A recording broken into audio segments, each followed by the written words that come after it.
Plaintiff Darlene Jackson has been good friends with the defendant for 10 years. But the defendant is an out-of-control drunk who once hit Darlene in the head with a bottle when she was intoxicated. Darlene is suing because she claims the defendant crashed her car while driving drunk. Defendant Davida Respress says Darlene is known for blacking out when she drinks, and she has a terrible attitude.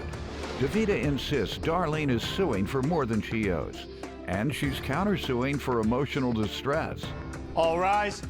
This court is now in session. The Honorable Judge Greg Mathis presiding.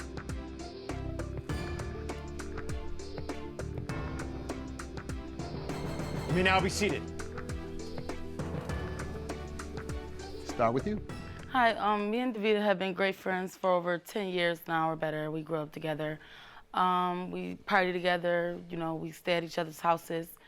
Davida doesn't understand when she drinks, she gets out of control. You haven't told her? Yes, I have told her plenty of times. Out of control, give me some examples.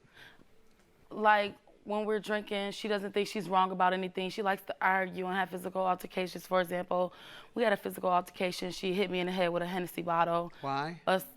Because we were arguing. I was in the back seat. She was in the front. I must have said something that really offended her, and she turned around and just, boom, smacked me just like that. I actually have a picture of how I looked right after she hit me.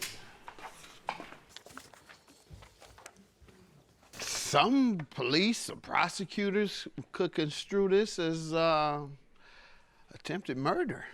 Wow. Yeah, if you do things to people and there's a chance that they can die from it, particularly a significant chance, that's attempted murder or attempted manslaughter. Wow, folks need to know that. You hit a person in the head with a hammer, you could get an attempted murder. You hit a person in the head with a Hennessy bottle, which is not too far away off from a hammer, the damage, you can get attempted murder. So what did happen? You didn't report your friend? You no, let I didn't it go? report her. Right. I didn't want her to go to jail. Right. No. I understand. I know. I didn't want to press charges on her. You know, I love Davida. I still do. You know, I didn't want to throw the friendship away. Okay. So. Any other instances that are getting out of control? Because that was... We argue a lot when she drinks. You know, she gets very rowdy. We have had plenty of arguments. Can y'all try weed? No, we don't smoke weed. That don't do all that to I hear you. it's a calm drug. Yeah, it's to calm you down. Yeah, No, alcohol we gets you haven't. drunk and out of control. You wreck cars, you hit people, you get violent, Right. and it tears up your organs. Get a little weed, just nod out, and then wake up, and you can't, and you can't remember anything because that hurts your memory cells. So where you want to go, your organs or your memory cells? Something gonna go, weed and alcohol. Neither one of them are very healthy for you, other than weed helps stop some types of pain. But both of them hurt something or another in your body, my belief and understanding. From personal experience as well. Right. Everything my teacher told me not to do been affected me ever since. I used to flump down in my chair like this every day in school, being cool. Yeah, right. Teacher said, Gregory Mathis, you're gonna have a back problem when you grow up. I wear a back band every day, as you know. I had a band. That's right. I used to go to school, starting in 6th, 7th grade, and be higher than a kite. Your eyes red. Gregory Mathis, you keep smoking that stuff, you're not gonna be able to remember anything when you get older. Can't remember a thing. Listen to your teachers. Go ahead, ma'am, you tell me what happened in terms of your relationship with her, and then we'll get to the car damages. Well, In your drunken ways, as she claims. I knew her, we basically grew up together. She said, I'm rowdy, she blacks out. Her attitude sucks. No, I do not Her black out. attitude She blacked sucks. out when she hit me with the Hennessy bottle, Your Honor. It wasn't a Yeah, Hennessy. you will black She out with a blacked out. Hennessy She was- bottle. Yeah. Yes, she did. It wasn't Absolutely. It wasn't a Hennessy bottle, it was a small Remy bottle. And she only had to Hennessy get Remy stitches, saw dark. and we Ma'am, fought it let's out. not minimize that. Move on. But, So that was that one incident. She blacks out, her attitude sucks, can't nobody tell her nothing.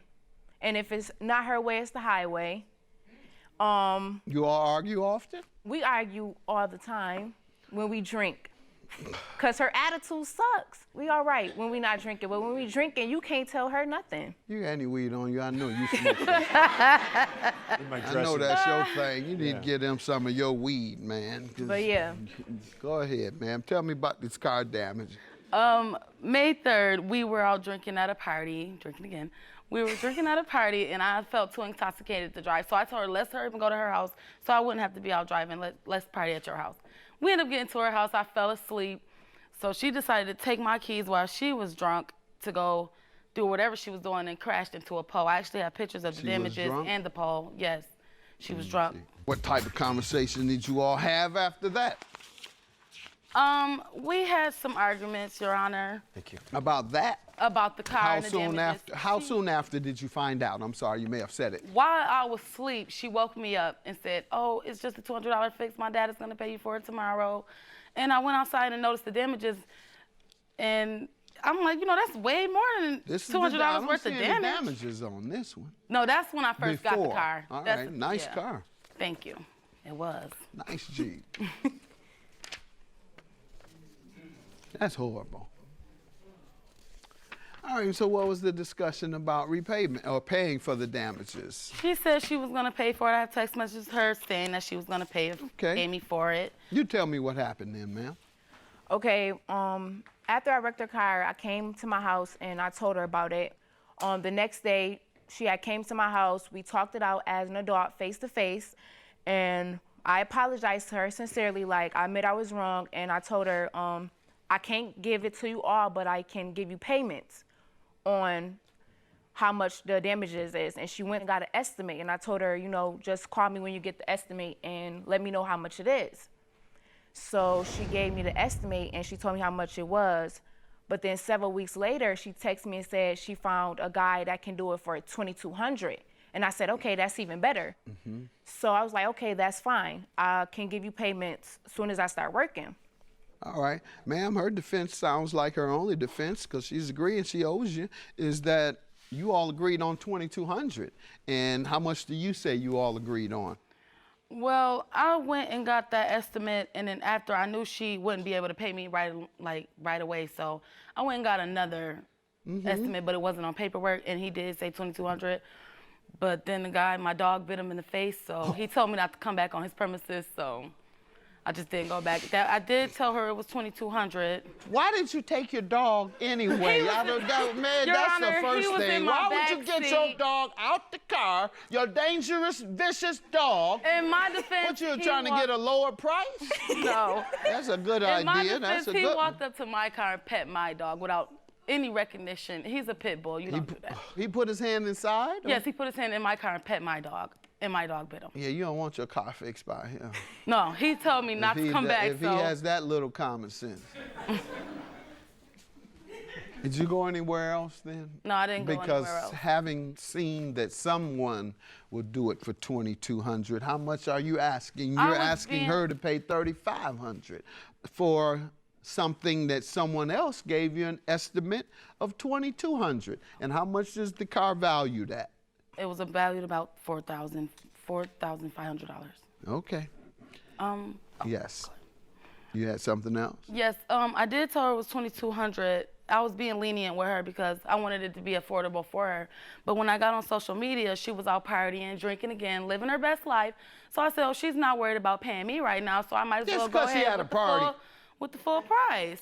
You know, she didn't care about me. I texted her and told her that my orientation and stuff is Thursday and Friday. And you know, once you go through that, it's a background check. So it's a process. Alcoholics Anonymous?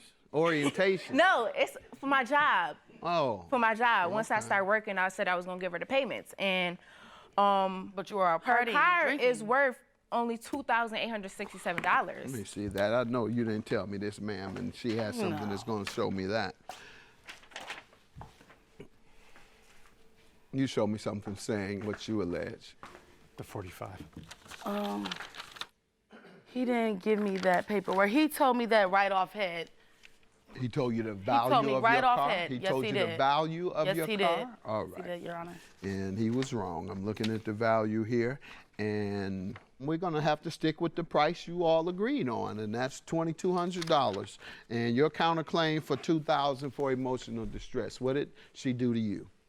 Emotional distress, because after I wrecked her car, she came to my house and we talked it out and I agreed on the payments and I sincerely apologized to her.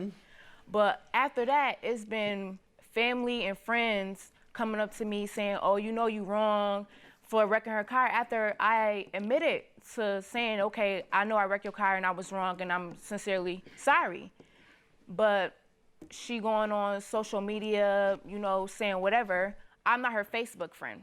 I deleted her as a friend right after I wrecked her car. Why do you think she should pay you $2,000? Because she told people? Yeah, and because it's causing me stress after I told her I was going to give her after I told her I was going to give her payments, and we talked it out. Okay, you signed a confidentiality statement that you all wouldn't tell anyone?